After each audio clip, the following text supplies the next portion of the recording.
wanakuambia uaminifu, na sisi leo tukiwa tunaangalia makubaliano na uaminifu katika kulinda nyumba.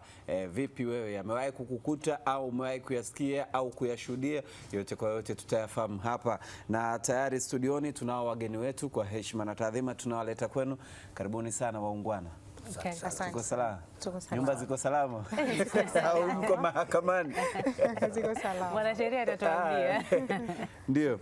Na hapa tupo na kina nani Lesia? Na kuhakikisha kwamba hii inakuwa iko sawa tu hapa na mwanasheria Bashiri Yakubu, yeye ni wakili, lakini pia katikati hapo tuko na mwanadada, yeye ni Farida Mwinshe, huyu yeye ni mfanyabiashara.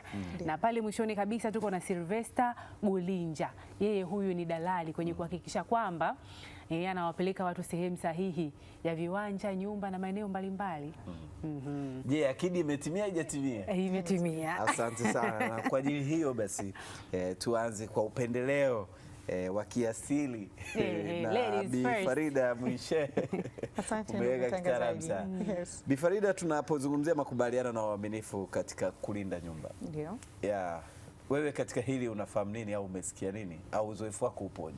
Okay, asante ndugu mtangazaji. Kwanza kabisa nimefurahishwa na hii mada kwa sababu mimi pia ni muhanga katika hili. Unajua sasa hivi sisi jamii tumekuwa tunapenda kuaminiana sana juu ya swala zima la kutaka ukiwa let's say umejenga nyumba yako au mwingine hajajenga, ameacha ile pagali. Unasema labda namtafuta mtu ambaye nitamwamini aweze kunilindia, labda wewe uko mbali, let's say uko mkoani au uko karibu na eneo hilo. Unamwambia bwana, mimi nakukabidhi mji wangu, naomba unilindie 1 2 3 kwa ajili ya ule ulinzi. Lakini mtu ambaye unamwacha sasa, sijui ni ile uelewa au ni sijajua inakuwaje. Anajimilikisha yeye kama yeye. Naposema anajimilikisha, yani kuna vitu anafanya tofauti na makubaliano. Ile sio naambia nilindie nyumba yangu, nimekuachia labda mifuko yangu ya simenti, utakuta vitu viko tofauti. Labda mifuko ile uikuti, anatangaza labda umeona ile nyumba mimi ndio najenga. Yule anakuja tu analeta vifaa. Sasa sijajua hizo commitment mtu anazitoa wapi. Mimi mpaka naongea hivi tayari lilishanikuta. Tulikuwa tuna nyumba yetu, mamangu alisema hii nyumba na iacha hapa, nimemwacha mtu fulani aweze kuwalindia. Mamangu akawa amefariki. Alipofariki mimi nikaenda kufuatilia pale. Nikamwambia bwana, mama amefariki. Lakini sasa mimi ndio niko hapa kufuatilia ile. Akamwambia no. Mamako mimi mbona alinipa? Nikamwambia amekupa katika mithili gani? Na document yote?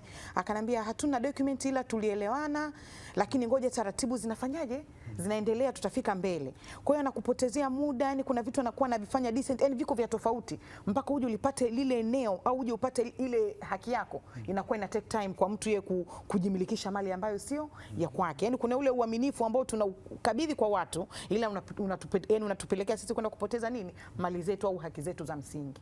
Sio, umeelewa ndugu mtangazaji? Kwa hiyo imekuwa ni janga na ni changamoto kubwa sana. Yani kwetu sisi na kwa hao wengine ambao wapo, naamini imekuwa ni changamoto sana, yani kumwamini mtu na baadaye kwenda kujimilikisha au kufanya vitu vya tofauti. Mwingine anaweza akaichukulia mkopo.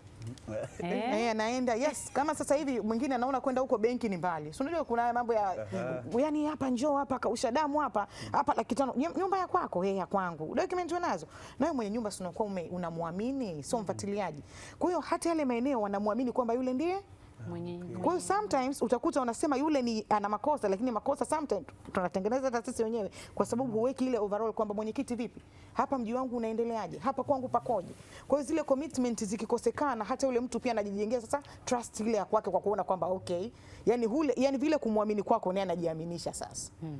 Yes. Sasa tukija kwa wakili hapa, wakili, hali kama hii ikoje? Au kesi ya namna hii ambayo umetusimulia da Farida hapa, tunabidi tuitreat vipi? Au pia mwenye nyumba inabidi achukue tahadhari gani kwenye makabidhiano ya huyu mtu ambaye anaenda kulinda hiyo nyumba? Asante. Kimsingi hili jambo kwanza lipo na watu wengi wamekuwa wakikutwa na hili jambo. Lakini kuna mambo makubwa mawili ya kufanya kuepuka na hili jambo. Jambo la kwanza, hakikisha kwamba kama unamweka mtu kwa ajili ya wanasema kumwangalizia, si ndio? Yes. Hakikisha kwamba mnaweka maandishi. Usimweke kwa kumwamini. Ukasema ni kijana wangu nimemtoa Njombe, aje akae kwenye nyumba yangu anilindia, alafu uje muandikishe chochote. Watu wengi wanafanya hivyo. Wako mjini hapa lakini wamejenga majumba huko nje ya mji au pembeni mwa mji. Wamewacha watu lakini pia hawajawaandikisha. Sasa ukimwacha mtu na hamjaandika popote, anaweza kufanya chochote muda wote. Hatusemi kwamba ukimwandikisha hawezi kufanya kitu, anaweza akafanya kitu.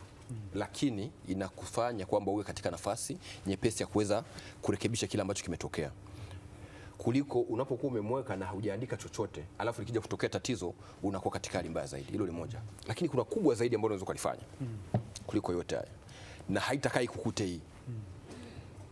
Kiwanja chako kipimishe, kitafutie hati. Hizi kesi zinatokea kwenye viwanja ambavyo havijapimwa, na viwanja vingi ambavyo havijapimwa ni vile ambavyo kama Dar es Salaam hapa viko nje ya mji, Chanika, ukielekea nje ya Bagamoyo, kuanzia Kerege huko, ukianzia hapa Kimara kwenda Kibaa huko, viwanja ambavyo Kigamboni huko kwa ndani kidogo, viwanja ambavyo havijapimwa. Kiwanja ambacho kimepimwa huwezi kukuta kesi ya namna hii, kwa sababu tunasema kwamba kiwanja ambacho kimepimwa ni ardhi ambayo imesajiliwa, na kiwanja ambacho hakijapimwa ni ardhi ambayo haijasajiliwa. Ardhi ambayo haijasajiliwa, kwa maana kiwanja ambacho hakijapimwa hakina hati. Kwa tafsiri nyingine, kiwanja ambacho hakina hati, sawa, ni rahisi kukichezea unavyotaka, ni rahisi kukichezea unavyotaka. Kwa nini? Kwa sababu kiwanja ambacho hakijapimwa kinalindwa na document ambayo ni mkataba wa mauziano. Mkataba wa mauziano mtu yote anaweza kauchezea anavyotaka. Mnaweza mkaandika leo hapo serikali za mitaa, watu tunaenda kuandika serikali za mitaa. Japokuwa serikali za mitaa haruhusiwi kuandika hii mikataba. Tutakuja tujadili mada siku nyingine. Watu wanafanyaga hivyo. Serikali za mitaa haruhusiwi kufanyaje? Kuandika. Lakini watu wengi wanaandika huko. Unaenda serikali za mitaa unaandika ule mkataba. Sawa? Alafu ndo unakuwa ile ndo document pekee inayolinda kile nini? Kile kiwanja. Lakini inaweza kupatikana nyingine muda wote tu na ni rahisi. Na huyo serikali za mitaa huyo aliyekuandikisha wewe na aliyekuuzia huyo ndiye anaweza kaandikisha watu wengine wawili watatu on the same plot. Unaelewa vizuri eh? Unakumbuka kuna kipindi fulani ilipitaga hapa, nadhani ilikuwa ni kipindi cha Mheshimiwa Makonda. Alipitishaga kitu cha kuwanyang'anya miuli wale viongozi wa serikali za mitaa. Sijui kama mnakumbuka, ilileta sana kelele. Moja ya lengo lilikuwa ni hilo, kwamba iligundulika kwamba wale viongozi wa serikali za mitaa ndio chanzo cha migogoro ya ardhi hapa Dar es Salaam. Baada ya kuwa amefanya ile, alikuwa anafanya ile msaada wa sheria, wanaita watu mkoani ofisini kwake pale, wanakuja masuala ya ardhi na nini. Akagundua kwamba migogoro mingi ya viwanja hasa hivi ambavyo havijapimwa inasababishwa na viongozi wa serikali za nini? Za mitaa. So nataka kusema nini? Kiwanja ambacho hakijapimwa, hakina hati, tunasema ni ardhi ambayo haijasajiliwa. Ardhi ambayo haijasajiliwa inachezewa unavyotaka. Na hata ukaenda kwa wakili, mkaandikishana ule mkataba, mkauziana ile ardhi, document inayolinda kiwanja muda huo ni ule mkataba ambao umeandikishana kwa wakili. Lakini sasa anaweza kaenda kwa mwingine akaandikisha mwingine on the same plot. Yaani huyo uliyemwacha, sawa? Wewe una kwako. Yeye anataka auze kile kiwanja uliyemwacha kulindie. Sawa? Anaweza akaenda kwa wakili, kwa sababu ukienda kwa wakili hakujui. Ni ofisini unakuja unasema bwana, mimi na kiwanja changu nataka na huyu tuandikishe mkataba wa mauziano. Akatafuta mtu wa uongo akaandikisha mkataba wa mauziano kaonekana cha kwake. Mtu yote anayekuja kwenye kile kiwanja labda anataka kumuuzia, anachomuulizia na document sema nayo iko wapi, anamuonyesha ule mkataba wa wakili. Au anamuonyesha mkataba wa serikali za mitaa. Kwa hiyo anakiuza kwa urahisi. Kwa ndio maana nasema kwamba kiwanja ambacho hakijapimwa, kiwanja ambacho hakina hati ndio hicho kinachezewa, mtu anaweza kufanya vile anavyofanyaje? Anavyotaka. Kwa hiyo dawa kubwa sana ya kuweza kuepuka hili jambo ni kupimisha nini? Kiwanja. Watu wengi tunanunua viwanja lakini hatuweki budget ya kupimisha viwanja. Unataka kama umenunua kiwanja chako cha milioni 2 ishie hapo ufanye kila kitu hapo. Lakini umenunua kiwanja milioni 2 ukaweka budget yako ya milioni 1.5 ya kupimisha kiwanja na kupata hati, ungekuwa umekisekiwa kile kiwanja na kimekuwa katika hali ya usalama zaidi. Wewe huko Dar es Salaam hapa umenunua kiwanja kiko Chanika, document inayokulinda ni mkataba ka serikali za mitaa, umemweka mtu kule miaka na miaka anakaa kule, kwani asiuze? Kwani asipite mtu wa mkopo, zile taasisi za mikopo zinazokopesha watu akatengeneza nyaraka ya uongo na kweli akasema ni cha kwangu akakopea pale, na ukaja kukuta ameshakimbia, nyumba inataka kuuzwa na vitu kama hivyo. Lakini pia hii sio inawasababishia tu nyumba matatizo hivi viwanja ambavyo havijapimwa, lakini pia hata watu hao tunaosema taasisi za mikopo nao inasababisha matatizo, kwa sababu on the same plot mtu anaweza akachukua mikopo kwenye taasisi kama 5 tofauti, kiwanja kijapimwa. Lakini hayo yote ni madhara ya kiwanja kutokufanyaje, kutokupimwa. Kiwanja kile kimepimwa, kina hati, maana yake ni ardhi iliyosajiliwa, hakuna mtu anaweza kukichezea, kwa sababu register yake kiko kinatambulika, kiko wizarani. Mtu yote ambaye anataka kununua kiwanja ambacho hakijapimwa, kitu cha kwanza ambacho watu wanamshauri afanye ni kufanya kitu kinaitwa official search. Ukienda official search, unaenda pale ardhi, ukiingiza jina la mtu pale, inakuja kwamba huyu kiwanja chake kiko na mipaka yake inajulikana. Unaelewa vizuri eh? Kwa hiyo hata kisheria ikatokea yule mtu amekuja amenunua kile kiwanja kimepimwa, sawa eh? Yaani ni amenunua hajapewa hati, sawa, na ameuziwa na mtu ambaye sio mwenyewe. Huyu ni kwenda kumuondoa tu, wala hutaji kwenda mahakamani. Ni kwenda kumuondoa kwa sababu kiwanja kimepimwa, una hati, umemkuta mtu kwa kweli ni uvamizi.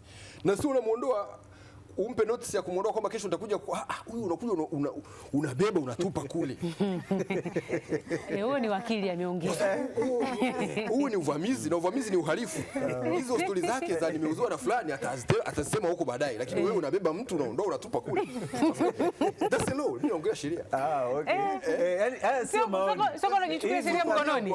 Sio kama unajichukulia sheria mkononi. Na mimi nika sheria kamili, ni fact. Ni sheria. Okay. Ni sheria. So kapimisheni viwanja. Itakusaidieni sana. Asante sana wakili. Dalali, utuambie wewe hiki kitu unakifahamu ama ni tatizo kwa kiasi gani? Inategemeana, kuna kwa namna ambavyo umeeleza bwana mkubwa, tunatofautiana. Kuna mtu mwingine anajenga nyumba kama alivyosema mama hapa, anajenga nyumba lakini pia sio mtu wa kwenda kuzungukia sana kwenye maeneo yake ya ujenzi. Kwa hiyo lolote ambalo linaweza likatokea, lakini hiyo miaka ya nyuma watu wengi sana walikuwa wanamiliki nyumba za watu ambao walikuwa wanajenga nyumba, lakini pia walikuwa washirikishi hata familia.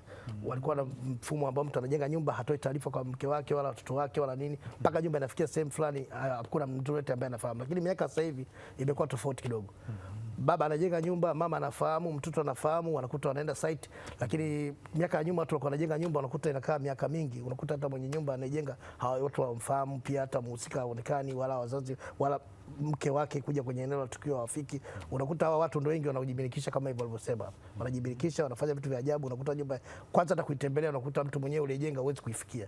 Ni nyumba nyingi maeneo ya Mbezi watu walifanyiwa hivyo vitu vingi sana. Ila kwa miaka sasa hivi angalau nyumba zinakuwa zinahusika wenyewe na kuwepo. Na wanajenga mtu kwa mtu, anakuwa na taarifa pia, mke anafahamu, watoto wanafahamu. Kwa hiyo changamoto hizo kwa kipindi hichi sasa hivi kidogo watu wamepata ndani. Ningeelewa kwa Farida, kwa Farida hapa. Labda utuambie huyo mlinzi ambaye mnamweka kwenye nyumba, jukumu lake kubwa hasa linakuwa ni lipi? Okay. Jukumu la mlinzi kuwa pale inakuwa unajua process za ujenzi. Utakuwa labda unawekeza vitu. Kwa hiyo wewe unakaa Mbeya.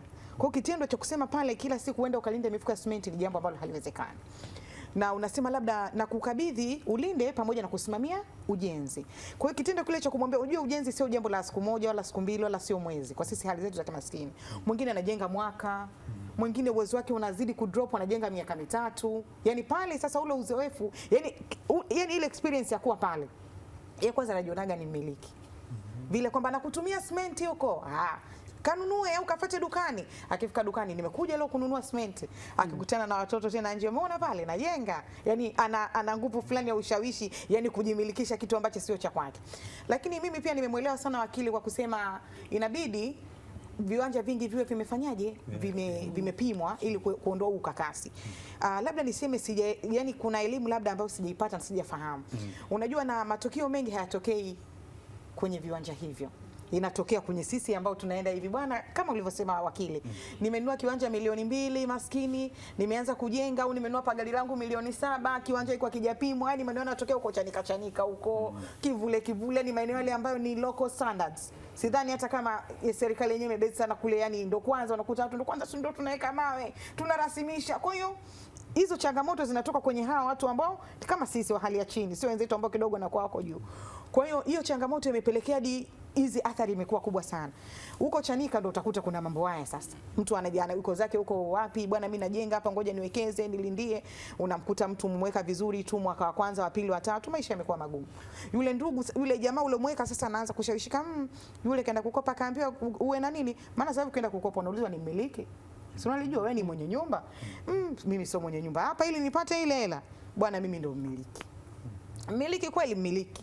Na akiangalia kweli, akienda serikali ya mtaani wanamuona. Na mtu akifika pale, hata unajua mtu ana historia, huyu namjua yeye, mnamfahamu. Anaishi wapi? Anaishi pale. Kwa tayari yule mtu anakuwa ameshaamini kutokana na vile hapati ile historia kwamba huyu mlinzi sijui inakuwa hiyo haipo. Umeelewa? Na hata akienda serikali ya mtaa pale anakaa nani? Pale kuna kijana fulani yupo. Kwa hiyo anakuwa hapati ile historia ya huko nyuma kwamba yule anayekaa pale ni nani. Kwa hiyo unakuta kuna vitu anavifanya yeye kama vile yeye ndo owner wa ile mali kutokana na hakuna uhalisia. Lakini narudi tena kwa wakili na kwa dalali hapa. Haya hizi athari sometimes tunazitengeneza sisi. Sisi wa mama pia tuna siri sana. Mimi naweza nikasema nimepata kibanda changu. Mimi sitaki mume wangu ajue. Yaani hizo ndio impact. Au mimi najenga. Sitaki mke wangu afanyaje? Afahamu. Kwa hiyo athari ndo zinapelekea vitu kama hivi. Uko radhi usiseme ukweli kwenye familia yako ukamwamini mtu ambaye humfahamu, ambaye baadaye anakuja na kufanyaje, anakugeuka. Na mpaka ukija kufuatilia tena taratibu za mahakamani na hizi nyaraka za serikali ya mtaa, kiukweli watu wanazichezea sana. Leo umeandika hapa, kesho unakutana na huyu bwana mwenyekiti pale, mimi nyaraka zimepotea bwana, sijui amuone mwenye nyumba anamuona yule kijana kila siku kone katika maisha ya day to day. Okay, umepoteza nyaraka zako, anamwandikia yule mtu, anajikuta na nyaraka nyingine. Baadaye hata ukienda mahakamani, watu wakirudi pale, sasa hapa anakaa nani? Mwenye nyumba hawakujui. Na maisha tunayokaa leo, anakaa dalali hapa, anaama, kesho anakuja mtu mwingine. Yule mtu mwingine anakuja, hamfahamu mwenye nyumba wa Mwanza. Anamfahamu yule mtu ambaye amemuona pale. Kwa hiyo ukirudi pale, anamuuliza, "Wewe mwenye nyumba unamfahamu nani?" Yule mbali mimi ndo namuona, huyo huko mimi sifanyaje? Simfahamu. Na hapo Bi Farida, mimi nataka nikurejeshe kwenye kisa ambacho kiliwakuta ninyi. Ninyi mmewahi kuwa mnaitembelea ile nyumba kabla mama hajaondoka? Hapana. Hatukuwa watembezi wa ile nyumba. Ila mliwahi kuwa mmefika na kuonana na yule aliyekuwa analindia? Yes. Kwa hiyo alikuwa anakujua? Alikuwa anatufahamu. Okay. Umenielewa? Alikuwa anatufahamu vizuri, sio kwamba alikuwa atufahamu, anatufahamu. Na mama aliugua muda mrefu. Akawa anasema basi nendeni kule mfuatie, unajua tena. Baadaye mkishafika mwisho kwenye taratibu za mirathi ndio mnaanza sasa. Kuna nyumba kibada. Sijui yani kuna ile uzembe fulani ambao tunautengeneza wenyewe. Ndio twende sasa. Kumbuka miaka imeshaenda. Yule kule ukifika anakuambia nimewalindia miaka 10. Ndio chanzo kinapoanzia, mnanilipa nini? Anakupa gharama ambayo more than ile nyumba.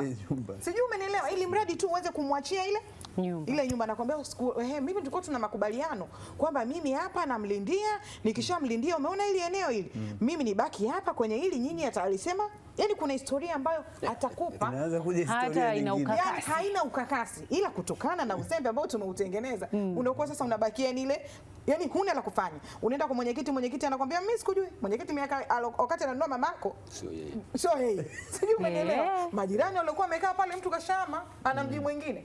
Kwa hiyo unafika pale unajikuta huna hapa kuanzia.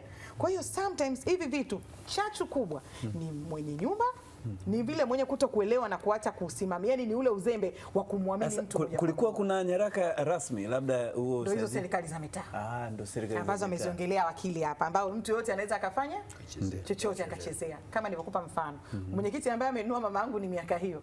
Unakuja huku mama sio mhudhuriaji, sisi sio waendaji. Mwenyekiti anajua labda yule mtu kafa, hayupo, kwa hiyo yule alomuona pale ndo amempa sasa umiliki rasmi. Kwa hiyo baadaye mtu anaenda na hozi, sisi tukajikuta tumepoteza. Ndo nitakuuliza ilikuwaje sasa? Au ndio bila kumwagilia. Kwa hiyo nyumba ilipotea totally. Na mfano mzuri, tulikuwa tuna nyumba tena pale Kota Magomeni pale. Mimi mwenyewe nimehaso sana. Nayo pia imepotea. Tukahamia mji mwingine, tukamwambia mtu hozi, ikaja ile mambo ya usajili. Sio unaelewa, mtu akienda kujisajilisha wewe. Zote tunashukuru na walinzi. Kota pale Magomeni. Inabidi nichukue namba, inawezekana kuna sehemu nyingine naweza nikapelekwa na mimi nikalinda. Niko tayari. Niko na wakili wangu. Nikiingia nyumba nilinde, lakini nitakimbilia kwako. Huwezi kuokota nyumba. Nilikuwa hajawaona walinzi wa. Ndio maana nakwambia pale Magomeni mpaka hizo nyumba zinafika zinagaiwa. Na hata kama ningekuwa na evidence ya nyaraka, ningemwonyesha kila ingesoma. Kwa mamangu alikuwa na umiliki pale toka mwaka 1985. Na tulikuwa tumekaa pale Magomeni Kota. Na tumeishi pale. Chukua tatua yote mmeishi hivi. Tumefuatilia, lakini sasa Mahakamani benda. Yani ndio naomba nikujibu. Unajua mwenye mali tofauti na mfuatilia mali Mwenye mali akishakuwa ameondoka. Kwa hiyo sasa wewe ambaye unafuatilia, kweli kabisa tumejitahidi kadri ya uwezo wetu. Tumeenda ukienda, si unajua? Hujakutana na Bashir. Hujakutana na wakili wangu. Hujakutana naye baada. Niko na shuhuda huku pia na jumbe. Huyu anakuambia kwamba hongera kwa kipindi. Mimi naitwa Kimisha Makoye. Nilijenga nyumba yangu na ikakamilika mjini Kahama. Kwa kuwa nilikuwa ninaishi Arusha, aliniomba mama mmoja aishi hapo. Kwa vile hakuwa na uwezo wa kupanga, nilimruhusu bila maandishi, akaishi hapo kwa miaka 7.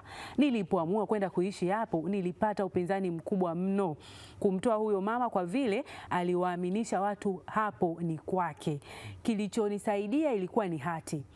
Hakika tatizo hili ni kubwa na watu wanadhulumiwa sana.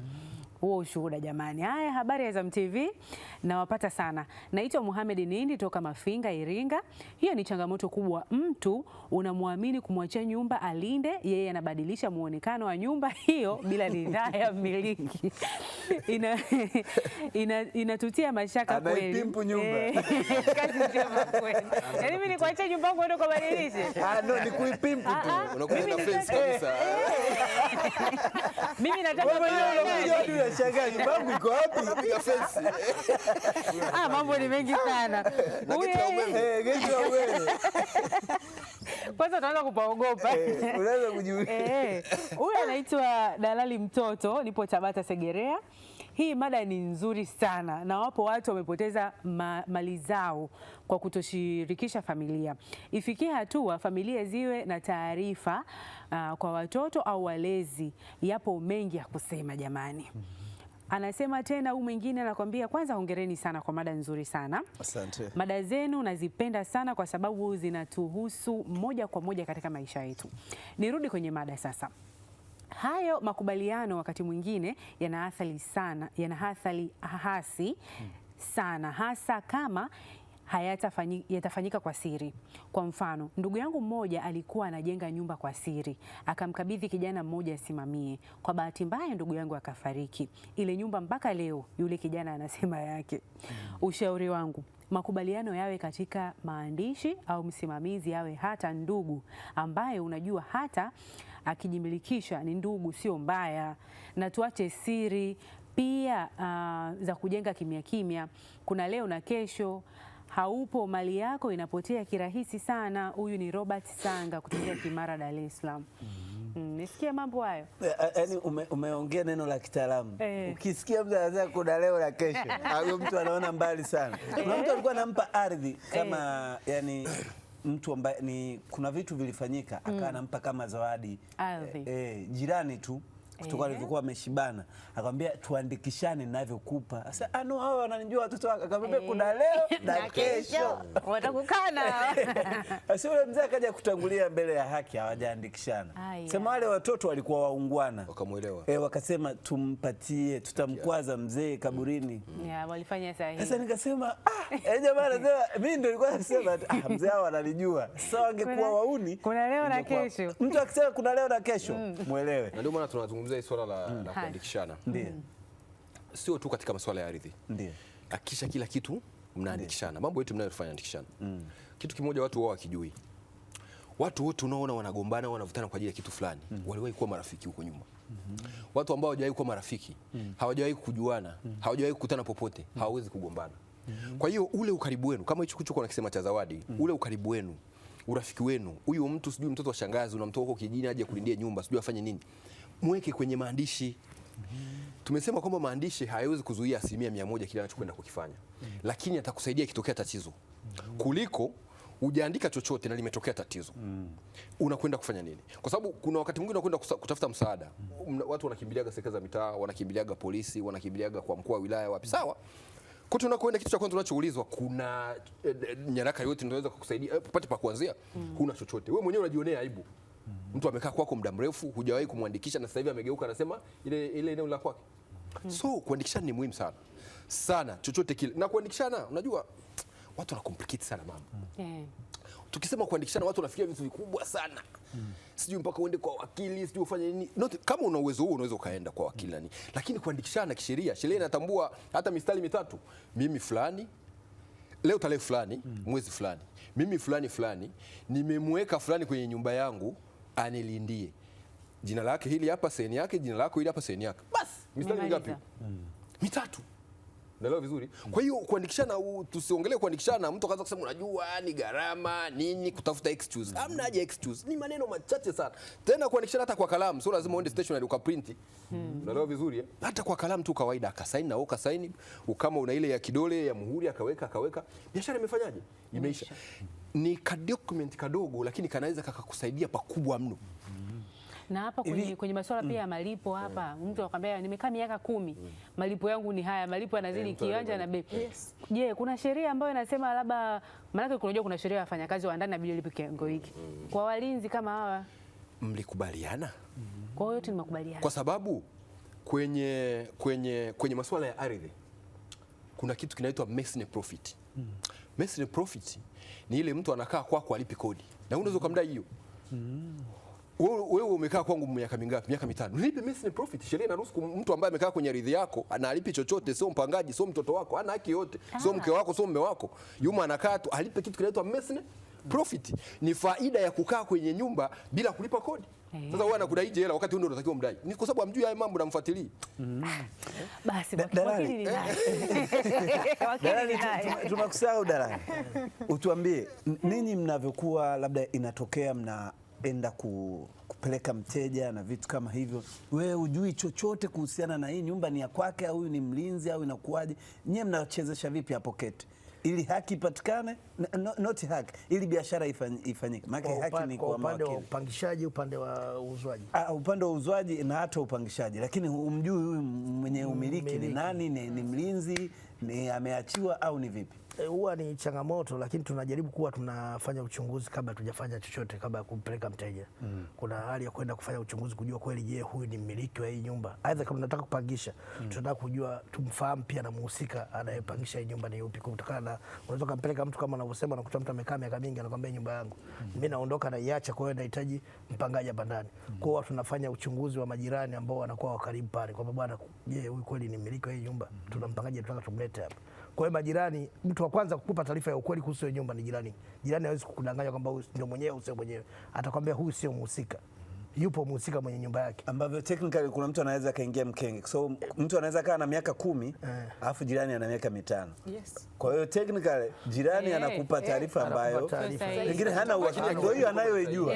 Ambayo nyinyi mnaamini anafahamu huyu ndio mmiliki. Unaona? Kwa hiyo sasa tunakuwa tunajua, lakini kwenye uuzaji ndio yale mambo ambayo tunasema, kwa sababu mpaka serikali za mtaa wanakuwa wanafahamu kwamba mmiliki halisi ni yupi, au kama akiwa na hati, wakili akiwa na hati pia inasaidia zaidi, kwa sababu kwa mtu mwingine kitu amesema kitu kizuri sana. Ndiyo. Kwa watu ambao umemwacha mtu alafu anakuja anauza, mtu anayekwenda kununua. Ndiyo. Kuna tofauti unapokwenda kununua nyumba ambayo imepimwa katika kiwanja ambacho kimepimwa na kiwanja ambacho hakijapimwa. Nataka kwenda kwenye hoja ya Dalali aliyoongelea hapa ya jirani. Of course jirani wakati mwingine anaweza akakupa taarifa ambayo sio kweli kwa kutokujua, lakini pia ni muhimu. Huwa tunashauri watu kwamba unapokwenda kununua nyumba au kiwanja ambacho hakijapimwa, siku ya kwanza sana kwenda kuonyesha mwenyewe, unaenda naye, unatizama, unaona kiwanja naye anakuonyesha na nini na kila kitu. Huwa tunashauri kwamba akishakupeleka ile siku ya kwanza, tafuta muda urudi peke yako katika ule muda ambao hujui kama utarudi. Utakaporudi peke yako, unapata nafasi kwanza ya kuongea na jirani. Kipindi kile mmekuja wote na kuonyesha kiwanja, jirani akiwepo, jirani hawezi kukuambia ukweli kwa sababu anaogopa huyu ni jirani yake kumharibia. Unaelewa vizuri eh?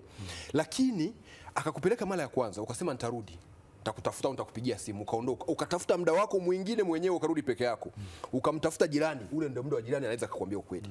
Sio ule muda ambao umeenda wote wawili. Na ndio nilikuwa nakuja kwenye hoja ya Dalali hapo kwamba jirani wakati mwingine unaweza kumtumia. Of course wakati mwingine anaweza akawa ajui na yeye, lakini ni wakati mara nyingi, kwa asilimia nyingi wanakuwa wanajua. Kwa hiyo mnapokwenda kununua hivi viwanja hivi ambavyo vijapimwa, huko chanika, huko kerege, wapi kiba, wapi huko vijapimwa hivi. Anapokupeleka mara ya kwanza, usitoka hapo mkaenda benki. Kuna watu wanachanganyikiwa wakishaona viwanja. Amekiona siku hiyo hiyo, akitoka hapo ni mpaka benki moja kwa moja anakwenda kulipa hela. That's not a procedure. Nadhani wanachanganyikiwa wakili, kwa sababu yule anayeuza anakuweka katika hali ya uharaka. Yaani hiki kuna mtu alikuja jana anakuinfluence na anafanya kazi, hiyo kazi anayofanya hiyo upande wa kusema kwamba mwenye kiwanja kusema kwamba kuna mtu mwingine, yeye huaongei, anayeongea ni Dalali kama biashara yetu haraka.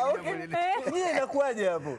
Sasa sababu tunakuwa tuko kwenye sehemu ya biashara, kwa hiyo lazima tuweke sehemu yetu ya biashara, lazima tuizungumzie kwamba bwana, wewe ni mteja. Ili mteja siondoke, lazima umpe pressure ya kuweza kufanya ile jambo liende kwa haraka. Na unamwambia kuna mtu mwingine ametoka hapa sasa hivi anakitaka hivi.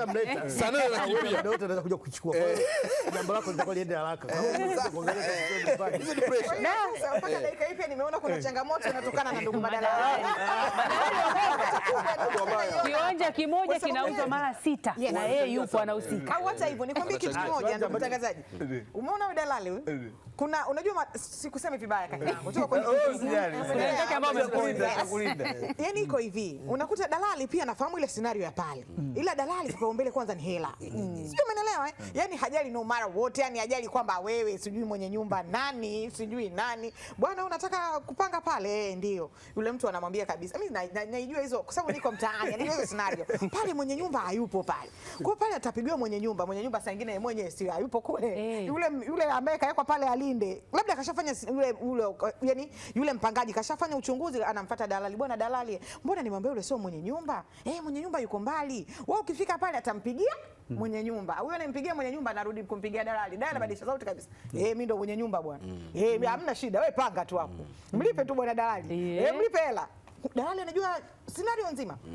Sio, umeelewa vizuri eh? Kwa hiyo kaka yangu, hata nyinyi ni kazi kama kazi nyingine. Lakini ikifika kwenye kujenga, tujenge pamoja. Lakini pia changamoto nyingi kubwa zinatokana pia na madalali. Madalali kipaumbele kwanza, ni kazi yao, yani ndo kazi yao. Ili aweze kupata. Sio hata kwa kwenye kazi yako. Kila mtu ula kazini kwake. Yani kutengeneza lolote ili kazi iende, mtu haoni hatari yoyote. Lakini madalali pia sometimes wanakuwa ni chanzo kikubwa kwenye hili. Chanzo, lakini na wanunuzi na wenyewe wanatakiwa wawe wafuate utaratibu. Wajishikize kwenye utaratibu. Ukijishikiza kwenye utaratibu, unaweza ukapotea, lakini unaweza ukapotea pakubwa. Elimu akili. Kwa mfano kama hicho kitu nilichokuambia kwamba unaenda mara ya kwanza na yule mwenye kiwanja anakwenda na kuonesha pale. Kwa nini unatoka siku hiyo pale unakwenda kulipa hela? Umejiridhisha na nini? Mimi naweza nikafanya hivyo kwa mtu ambaye namjua. Ni Wakarungi, ni nani, si ndio Ni mtu namjua, yani kwanza sio namjua tu yeye mwenyewe, hata kiwanja chenyewe nakijua kama cha kwake. Lakini siku ya kwanza ndio umekiona kiwanja kwenye sijui Instagram, umekwenda pale umepelekwa, ndio siku hiyo unakwenda kununua. Hapana. Kama kingekuwa kimepimwa kina hati, hiyo ni good, kwa sababu kazi ya kujiridhisha due diligence ya kiwanja ambacho kina hati ni rahisi sana.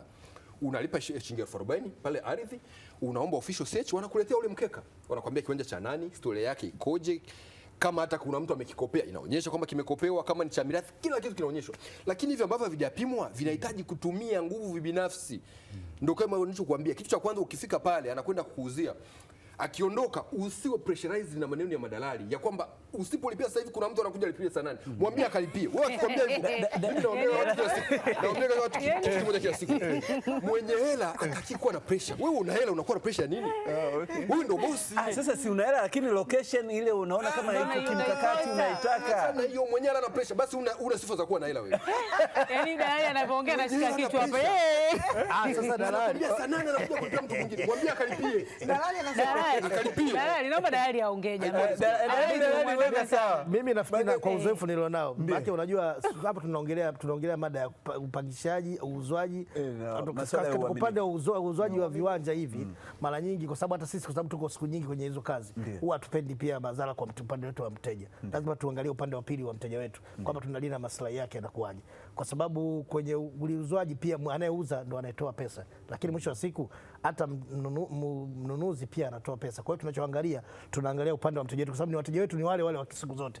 Leo anakuja kwako akihitaji nyumba kupanga, akianza kutafuta maisha mengine, akaanza kutafuta kiwanja na kupigia simu yule bwana Sylvester, naomba nipate kiwanja. Sasa nimeanza kunataka familia yangu imekuwa kubwa. Naomba nipate kiwanja ambacho kiko clear ili niweze kwenda kuweka familia yangu. Kwa hiyo unaenda unatafuta kiwanja ambacho kiko vizuri. Ukishafika eneo la tukio unajiridhisha kwa upande wako, bana hichi kweli ni mmiliki halali. Unapita baadhi ya sehemu kama viwanja ambavyo unaweza squatter. Lazima upite serikali za mtaa, upite kwa majirani kujua kwamba kweli ni mmiliki halali wa huyu jamaa. Kuna mtu amenipa kazi. Je, huyu ni mmiliki wa hichi kiwanja? Ndipo unampeleka mteja wako. Ukimfikisha mteja wako pale bwana, ata kitu cha kwanza, kwa sababu yeye ananunua kwa kuaminia wewe. Yaani anaamini kabisa kwamba wewe umempeleka sehemu kwamba ulishampangisha mara kwanza akupata changamoto, basi hata hili anaweza kaenda akapata asipate changamoto. Kwa hiyo namwambia bwana, kiwanja ni hichi, mmiliki ni fulani, ukimtaka kwa kuomesha kipenda tutakuitia mmiliki, na process inakuaje? Unamuuliza bwana, kuna moja mbili, tunaanzia serikali za mtaa, tukitoka serikali za mtaa una sign, ukishamaliza kila kitu tunagonga mihuri, analipia.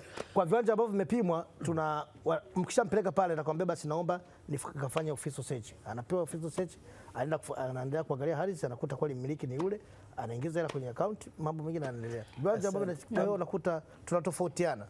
Hapo wakili utusaidie. Kweli dalali umeliweka vizuri. Wapo ambao wanafanya kazi zao vizuri, wapo wengine wanacheza chini ya mstari. Lakini wakili utusaidie kuelewa kitu kimoja. So hivi tunavyoongea, pengine kuna mtu leo anaenda kununua kiwanja, yani baadaye anaenda kununua kiwanja. Kiwanja ambacho hakina hati na hakijapimwa. Utaratibu wa kukinunua ili kumjua mnunuzi, muuzaji kama ndiye na ni halali halali na hiki kiwanja labda hakijauzwa mara 2 mara 3, hapo utaratibu unakuwaje? So kitu cha kwanza ni site visitation. Lazima aende kwenye eneo la kiwanja. Akifika pale ataoneshwa, sawa, aoneshwe mipaka kwamba kiwanja kinaanzia hapa kinaishia hapa na kila kitu, akague, aridhike. Wakishatoka pale asinunue siku hiyo hiyo. Viwanja ambavyo havijapimwa na kushauri usinunue siku hiyo hiyo. Hata kama kuna dalali anakuambia kuna mtu anakuja kulipia saa 7, mwambie huyu akalipie, haikuwa riziki yangu. Usiwe na haraka. Ukiwa na haraka hizi ndio zinasababisha watu wawe waingie kwenye matatizo. Tenga muda wako, baada ya siku 2 rudi peke yako bila huyu anayekuzia kujua. Hiyo ni muhimu sana kwenye viwanja ambavyo havijapimwa. Rudi peke yako. Na kuhakikishia story uliyoikuta pale wakati umeenda naye anakuuzia, unaweza kukuta iko tofauti ukiwa peke yako. Halo. Tafuta majirani moja moja, waulize peke yao. Tena usiwaulize wakiwa wote kwamba unawaita kwenye kikao. Kila mmoja mwende kwa nafasi yake, muulize kiwanja kikoje, kwa sababu hii ndio namna pekee ya kujiridhisha kwenye kiwanja ambacho hakijapimwa, hakijasajiliwa, ni kiwanja kipo tu. Namna yake pekee ni kufanya hiyo utaratibu wa nyumba kwa nyumba. Unaelewa vizuri eh? Waulize majirani moja moja, mnakijuaje, watakuelekeza. Ukitoka hapo nenda serikali za mitaa. Serikali za mitaa sio kwenda kuandika mkataba wa mauziano. Serikali za mitaa ni kwenda kujiridhisha, kujua huyu mtu anamiliki au hamiliki. Na penyewe unaweza kukuta changamoto, kuna wengine wanaweza kudanganya, lakini ukienda peke yako sio rahisi kukuta story ya uongo. Sahihi. Sio rahisi kukuta story ya uongo. Na ikiwezekana pale serikali za mitaa kuna watu wengi, kuna mwenyekiti, kuna nani. Ikiwezekana ukipata mmoja kati yao ukamuuliza, lazima utapata story ya kweli. Hii ndio namna pekee ya kuweza kununua viwanja ambavyo havijapimwa. Hatusemi kwamba uweze ukakosea katika hilo, lakini uwezekano wa kukosea unakwenda unashuka. Unaelewa vizuri eh? Unajikuta ile kununua kwa uhalali imeshapanda mpaka kufikia 80% mpaka 90 kuliko ukiwa na kuruka. Hiyo ndio namna pekee ya kuweza kununua viwanja ambavyo havijafanyaje, havijapimwa. Kwenye swala la mikataba, tafuta wakili akuandikie mkataba. Usiende serikali za mitaa kwenda kuandika mkataba, kwa sababu kwenye mikataba nako kuna shida. Kuna tofauti unapomwandikia mkataba mtu anayeuza kiwanja cha mirathi. Kuna tofauti unaoandika mkataba mtu anauza kiwanja cha kwake mwenyewe sio cha mirathi. Kuna tofauti unapokuwa unaandika mkataba kiwanja kinapokuwa kinamilikiwa na mtu zaidi ya mmoja. Lakini mikataba mingi ambayo inaandikwa serikali za mitaa iko standard, yote inafanana na inawaletea watu migogoro. Lakini wakili anajua mmiliki ni nani, utamwambia huyu ni fulani. Ni nani? Mimi nimerithi kutoka kwa mamangu. Nishajua kwamba hii swala la nini la mirathi. Kuna design yake ya mkataba. Wewe unamiliki nani? Mimi cha kwangu na mume wangu. Wakili ameshajua kuna designing yake ya mkataba. Si ule wa standard wa serikali za mitaa. Ule wa serikali za mitaa ni standard wote. Uniform cha kampuni, mtu anauza ni labda kiwanja cha kampuni, mkataba uko hivyo hivyo. Cha mirathi kiko hivyo hivyo. Mmiliki zaidi ya mmoja, mkataba ni huo huo. Tafuta wakili akuandikie mkataba. Hiyo ndio namna pekee. Lakini kitu kikubwa anachokisisitiza, unapokuwa umefika pale, umesha visit kiwanja, umekiona, umekipenda, rudi peke yako. Na ikiwezekana sio zaidi ya mara moja. Leo rudi Jumamosi, panga muda tena, Jumanne rudi tena, kaulize mara 2 mara 3, unaweza ukakuta story tofauti na ile ya kwanza ambayo amekunanilia. Wakarungi niwahakikishie kwamba na mawazo na wakili kabisa, kuna mtazamaji naye ana mawazo ile ambayo alikitia mimi. Tunapitia watu wengi sana. Lakini pia yani tunapitia watu wengi sana na huku bado shuhuda zinazidi kuendelea. Mimi naomba tunisome shuhuda, tutaendelea. Ngoja tuje kwenye shuhuda. Dalali, malizia hoja yako afu tuje. Na nafikiri kwa upande alivyosema bwana wakili hapa. Sio wakili wote pia wanafika maeneo husika ya mauziaji, kwa sababu wengi unaweza kumpelekea biashara pia akaifanya kule na akawa asijue ile eneo liko wapi. Ataambia tuko Tabata, Segerea sehemu gani, kwa sababu anajua kuna document pale, ataletewa zile document, atasaini kila kitu. Lakini siku litapotokea tatizo, wakili hata kiulizwa ile eneo liko wapi anakuwa afahamu. Sio wote, wengine wanakuwa wanakwambia bana, siwezi kufanya biashara mpaka nifike. Mawakili wengine lazima nifike eneo la tukio nione hii ninachokiandika huku ni sawa na eneo nalihusika. Hiyo changamoto pia tunakutana nazo. Sasa hiyo ni kurekebisha kabla hujaenda mbali. Wakili kwenye mauziano sio lazima afike kwenye kiwanja. Wala hahitaji kufanya hivyo. Wakili yeye ni mtu wa documentation. Documentation hahitaji kufika pale. Mimi kwenye arrangement yangu kisha niambia unakuja ofisini kwangu kuandika mkataba, nitakwambia tafuta mashahidi wako wawili mfike kwenye kiwanja. Mimi nitapata taarifa kutoka kwa mashahidi ambazo nitaziinsert pia kwenye mkataba kwamba wao wanajua kiwanja na wamefika na wamefanya kadha wa kadha wa kadha wa kadha. Kwa hiyo wakili hahitaji kufika kwenye, lakini kama hakimu akiwa anaamua kesi yenu ya kiwanja anafika, lazima afike kule? Hapana. Sio lazima. Akilazimika anaweza, lakini sio lazima. Na 90% wanaamua hata bila kufika. Kwa hiyo ndio kama kazi ya wakili hiyo. Mambo hayo. Haya, huyu Habibu Hashim kutokea Morogoro, yeye anasema kwamba mzee alifariki, alinunua nyumba za ghorofa 2. Wakati anaumwa alituambia tumuite mtu fulani atuonyeshe hizo nyumba. Huyo jamaa alikuja kweli, lakini kilichotokea alimchanganya mzee na akaamua kunyamaza. Yaani aposema nyumba ziko wapi, jamaa kaamua commute. Hadi leo hizo nyumba tumeshindwa kuzipata, inasikitisha sana. Kwa hiyo mzee inaonekana, yaani unajua hii sasa sijui kama watapona. Maana ukiona ghorofa mbili unaona au ndo hizi. Uko kwenye gari unaona ghorofa mbili au ndo hizi. Jamani, huyo jamaa inaumiza sana. Huyo anakuambia yeye anaitwa Omari Mnaguzi kutokea Ushetu, Kahama. Hiyo hali ya mtu kukaa kama mpangaji na kugoma kuhama imewahi tokea kwetu. Yaani mpangaji aligoma kabisa kuhama na ikafika hatua binafsi tukaogopa tena kumwambia hama. Maana mpaka tukawa tunamuogopa. Ila ikafika hatua mpaka mzee wetu alikufa ghafla. Tukaanza kumshuku yule mzee. Sasa hizi imani nyingine. Ila mpangaji unagoma. Kwenye imani nyingine hapo kuna mtu wanakusaulisha nyumba. Si mpaka wanione kama simba. Wanamuogopa. Huyu anaitwa Hezron Mangula kutokea Mlimba. Habari za asubuhi nyote. Salama.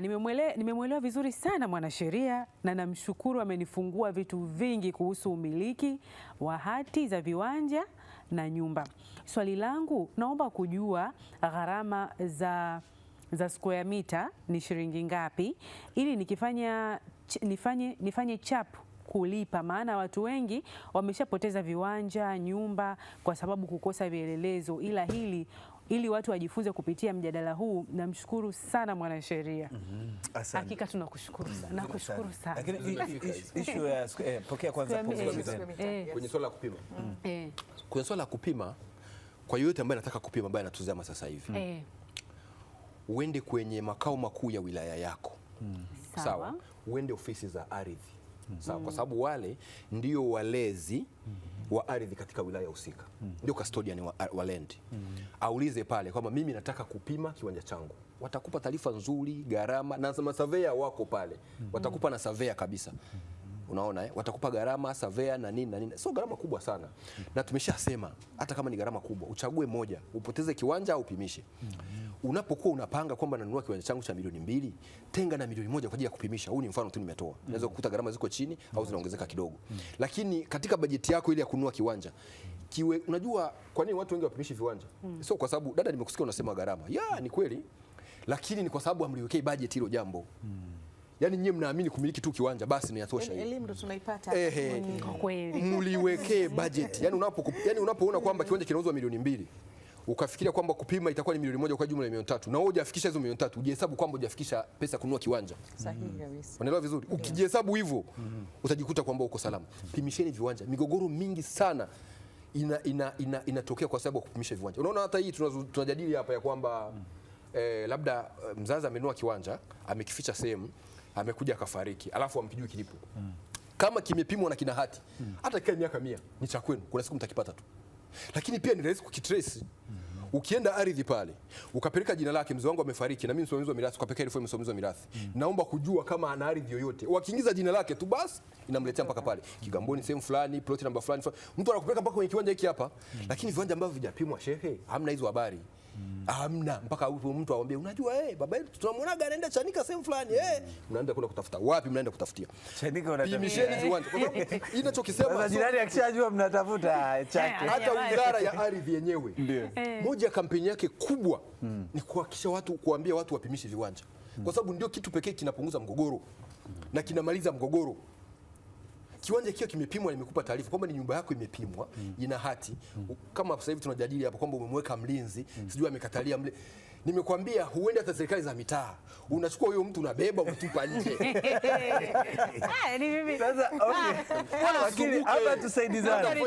Pengine hivi tunavyoongea. Wakili saidi naye. Wakili, pengine hivi tunavyozungumza kuna watu wako wanasumbuana na hicho, yani walishajichanganya. Mtu ameshakaa kwenye nyumba ama hilo pagale ama kwenye hicho kiwanja kama mlinzi, na sasa hivi wako wanasumbuana na hawakufuata hizo taratibu. Sasa katika hali kama hii, ili haki itendeke, kipi ni kipi? Kuna namna mbili. kama huyo mtu mlimweka kama mlinzi alinde pale na mna documentation kwamba ni cha kwenu. Hakuna document. Alikuja kiurafiki, yani huyu bana mtoto wa mjomba wangu, shangazi yangu, kama ilivyokuwa au kama mtoto wa jirani yuko pale, familia imelelewa pale, au unaenda unawakuta, basi wewe njoo ukae hapa unisaidie kulinda. Ndio ameshakaa na mna documentation yote. Na ndio shida imetokea kama kina Farida. Hiyo changamoto hivyo. Namna pekee ni kwenda mahakamani. Kama ya mimi nikusikiliza wewe dada hapa. Umeeleza story yako yote, sijakusikia unataja mahakamani. Sasa sijui hii jambo mliamua kulifanya. Yaani ndio nakujibu. Tulifika. Ngoja nimalize kwanza. Okay. Kwa hiyo watu wote ambao wana matatizo na wameingia katika kaka mtafaruku na hawana documentation yoyote. Sawa sawa? Nenda mahakamani. Kwa sababu ushahidi wa ardhi preliminary au primarily ni document. Sawa? Lakini pia mashahidi watu nao wanaweza wakasaidia katika hili jambo. Mnaweza mkawa mna document lakini mna watu ambao wanafahamu historia, alikuwa ni mzee fulani, alikuwa hivi na hivi.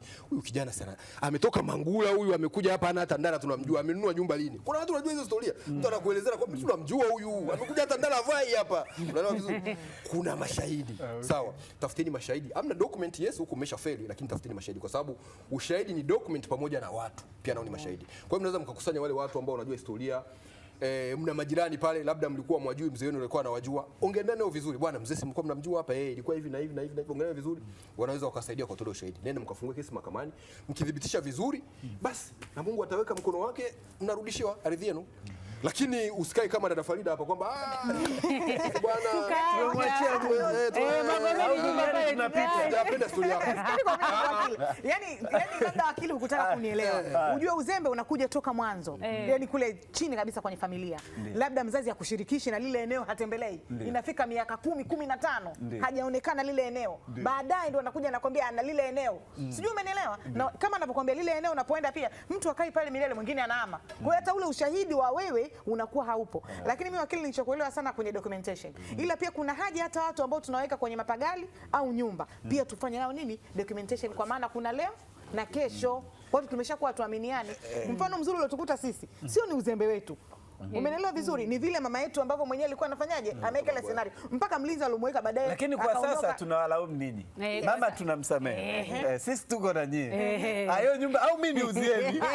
Ile nyumba niuzieni mimi nipiganie. Yaani yeye si surrender. Niuzieni mimi. Mimi nipeni za Magomeni. Wakili sidoka. Mimi nipeni za Magomeni. Wakili mimi naye. Niuzieni hiyo nyumba. No, mimi niuzieni msala. Yaani unanunua kesi. Kuna kampuni zinanunua madeni. Mimi niuzieni msala. Sasa wewe changia hela. Changia hela. Wao watamna shilingi ngapi? Ile watunzie kwa bei ya hasara. Yaani watunzie kwa bei ya hasara. Umetusikitisha. Umeachia nyumba kirahisi mno. Hao wamemwachia Mungu. Mlinzi alipoondoka naye akamweka mtu mwingine. Sijui unaelewa scenario ilivyokuwa. Kwa hiyo mpaka yani kuna milolongo ambayo yani mambo yalikuwa mengi. Asema hawana njaa, wako vizuri. Wako vizuri. Hiyo ndio bottom line, hawana njaa. Hawana njaa. Kuna watu wanataka wachie Mungu family life. Duniani tunapita. Mimi hatupiti. Tunapita na wewe. Tunapitaje? Umechukua nyumba yangu. Kuna namna dalali anakaa anatafakari. Inawezekana ukawa ni chanzo. Mteja wa nyumba. Hii nyumba ananunua. Yaani watani ndio wanashiba elimu kwa watu wangu hapa. Kwa hiyo huo uzembe anaangalia kipindi. Anasema wewe kijana, naona unijui vizuri. Labda dalali tumalize na wewe. Utoe tu ushauri kwa wale wamiliki sasa halali wenyewe. Wafanye nini kuhakikisha kwamba yote hayatokei?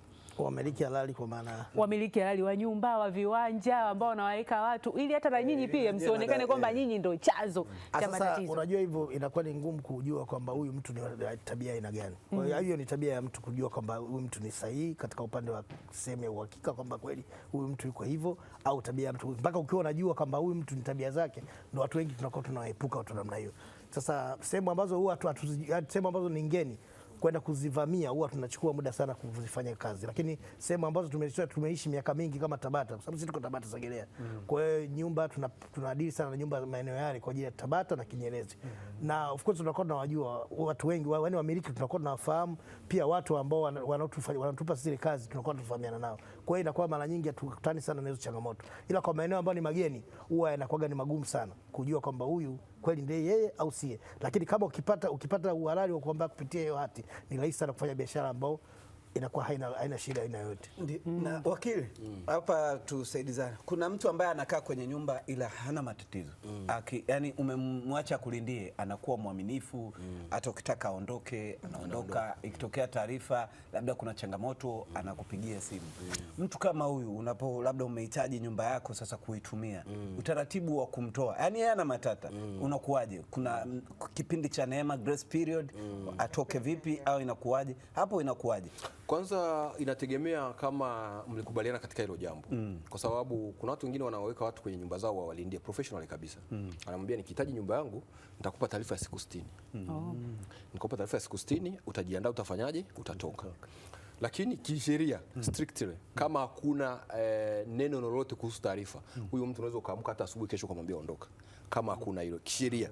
Kiubinadamu, tukiachana kisheria, kiubinadamu sasa ni vema zaidi kama mtu umekaa naye vizuri. Sawa, mpe muda wa kujiandaa siku 30, siku 60 kulingana na namna gani amekaa, kwa sababu wewe unampa notice kulingana na namna gani amekaa, kwa sababu kuna mtu amekaa mle hadi mtoto wake wa darasa la 5 amezaliwa pale. Sasa huyo huwezi kumpa siku 30. Ni chache kwa sababu amekaa sana, amesimika mizizi, si ndio? Kuna mtu hadi watoto yani ana wajukuu, wale watoto waliozaa wenye wajukuu wako pale. Uweze kumpa siku 30. Utamwambia bwana nakupa siku 90 at least, miezi 3 uweze kujiandaa. Lakini kisheria kama nilivyosema, kama hakuna maandishi yoyote yanayosema, ni kama wapangaji. Mpangaji kama mkataba wenu hauelezei notice, unaweza kuamka asubuhi kesho kumwambia ondoka. Na ndio kitu tunawaambia watu kila siku. Hakikisha kwenye mikataba mnayosaini ile notice imeandikwa. Usije ukawa unataka kuondolewa leo unakimbia serikali za mitaa, unajua nimeamka asubuhi nikakuta mkataba wako umeandika hiyo notice. Kwa hiyo hata huyu naye ndio hivyo hivyo. Kama kuna makubaliano ambako kanaelezea hiyo notice, that's fine, utafuata hiyo notice. Lakini kama hamna, unaweza hata leo kesho kumwambia kesho nataka uondoke. Asante sana na kwa hakika uzuri mambo ya kisheria hayahitaji hisia, ni fact. Kwa hakika wale kwa nyumbani tumejifunza kwa pamoja, lakini pia tumeweza kupata mchango kutoka kwa wenzetu waliokuwa hapa kwenye jopo letu la leo, tukiongezwa na Bashiri Yakubu, yeye ni wakili, lakini pia tuko na Farida Mwinshehe, yeye ni mfanyabiashara, lakini pia ni shuhuda mojawapo kati ya janga hili ambalo tumeliongelea siku hii ya leo. Pia tulikuwa na Sylvester Gulinja, yeye huyu ni dalali.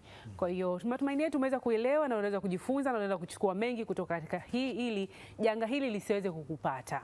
Asante sana kwa kuwa nasi. Shukran.